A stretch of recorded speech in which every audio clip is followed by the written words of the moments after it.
कि मोहम्मद से वफ़ा तूने तो हम तेरे हैं, कि मोहम्मद से वफ़ा तूने तो हम तेरे हैं, ये जहाँ चीज़ है क्या लोहो कलम तेरे हैं। इस वक्त हम खिदमतुल कुरैश के ऑफ़िस पर मौजूद हैं। मेरे साथ नहायत ही काबिल एहतराम चेयरमैन सग़ीर भाई मौजूद हैं, सदर नदीम भाई मौजूद हैं। हम सेक्टर 5B2 में 11 रबीउल अव्वल की रात को महफ़िल आशिकाने रसूल सल्लल्लाहु अलैहि वसल्लम मिलाद कमेटी की जानिब से एक अजीम व आलीशान रबीउल अव्वल की मुनासबत से प्रोग्राम करने के लिए जा रहे हैं। मेरी तमाम की तमाम अहले इलाका को दावत है कि बड़ी तादाद में इस प्रोग्राम में शिरकत कीजिए और नबी मेहरबान सल्लल्लाहु अलैहि वसल्लम से मोहब्बत का इजहार कीजिए।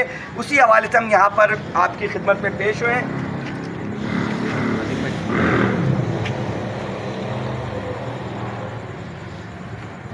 बहुत बहुत शुक्रिया फैज़ान भाई, आपका दावतनामा पहुँचाने का।